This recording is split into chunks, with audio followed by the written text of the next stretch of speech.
Ada anak-anak muda tuh yang sering nanya sama saya, Kak Heni, apa sih batasan dalam pacaran yang kudus? Sebenarnya saya berpikir mereka bukan mau belajar, tapi beberapa dari mereka itu ingin minta izin, membenarkan diri, mencari pembelaan. Mereka tanya, ciuman boleh nggak? Well, ini batasan pacaran dalam kekudusan. Yang pertama sopan, yang kedua ada nilai penghargaan, dan yang ketiga tidak saling merusak atau menjatuhkan. Ini saran saya buat anak-anak muda. Anda mau hidup dalam kekudusan? Jauhi titik rangsang. Apa itu Kak Heni? Jangan pura-pura nggak tahu. Kita semua punya titik rangsang yang berbeda. Ada orang yang dipegang jempolnya aja mungkin merangsang. Ya udah jangan sentuh jempolnya. Ada yang dipegang tangan aja udah gemeteran, udah langsung lupa diri. Udah jangan pegang tangannya. Ada orang yang mungkin dipegang pahanya jadi titik rangsang. Ya udah jangan pakai celana yang terbuka kalau pergi dengan pacarmu gitu kan. Jauhi titik-titik rangsang, jangan mencobai diri sendiri. Enggak Kak Heni, saya kebal. Baal sejauh mana? Ciuman nggak apa-apa Kak Heni, saya nggak merangsang. Really? Itu alasan. Kalau kita mau pacaran dalam kekudusan, saya selalu percaya gini, kita sopan, ada nilai penghargaan, dan kita tidak saling merusak atau menjatuhkan. Ketika kamu mencintai sesuatu,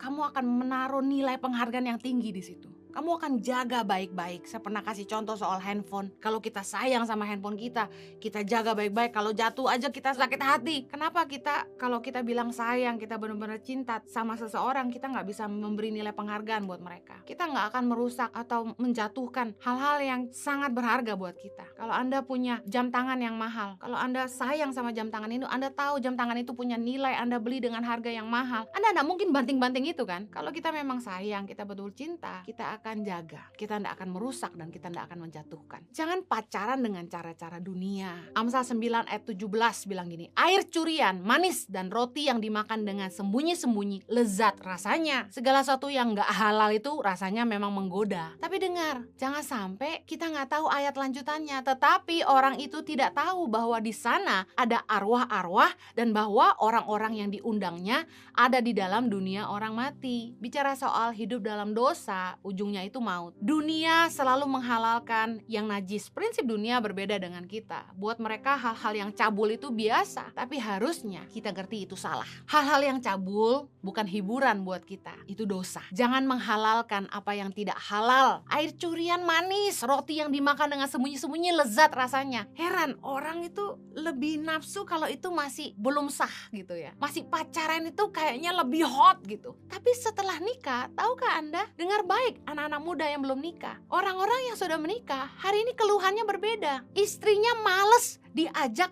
yang asik-asik, ngerti kan? Kenapa kok bisa gitu? Giliran udah halal, malas. Tapi giliran belum halal, semangat. Dosa selalu menggiurkan daging kita. Anda yang harus belajar menguasai diri Anda. Kalau kita ikut Tuhan, jangan lagi pacaran dengan gaya dunia. Kita harus beda. Kalau Anda sama teman-temanmu yang dunia gak ada bedanya, ada yang salah. Lu udah diapain aja pacar lu? Gua sih udah begini.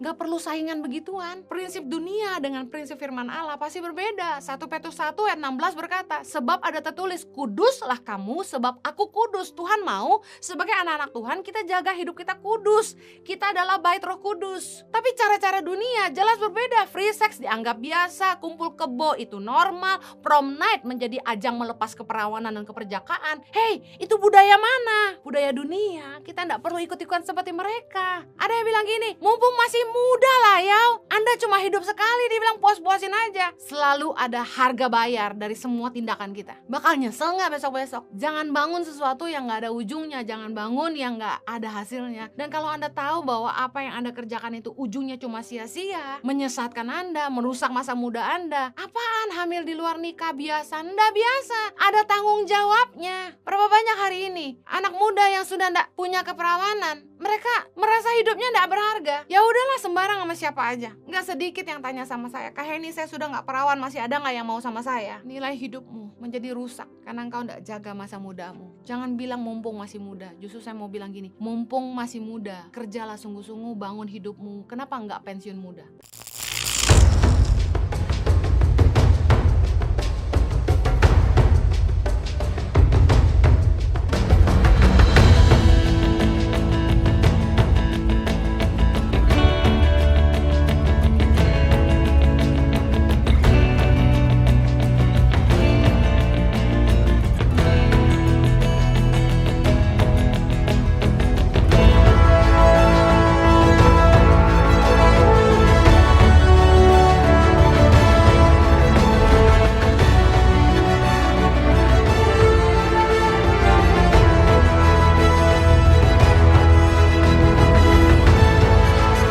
Cerita anak pedalaman dalam meraih mimpi dan mengejar cita-cita bersama Tangan Pengharapan.